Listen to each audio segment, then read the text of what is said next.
வானவர்க்கு அரசனான வளம் தரும் குருவே உன்னை தேனான சொல்லெடுத்து செவி குளிரப் போற்றுகின்றேன்.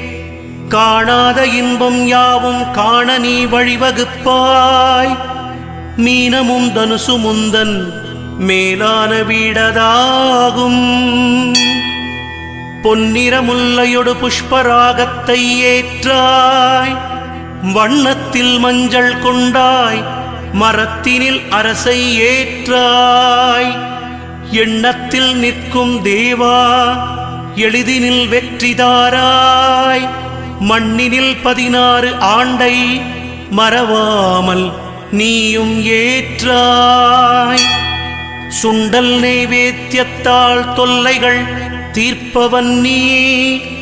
கொண்டதோர் யானை உந்தன் கொண்டாடும் வாகனம்தான்.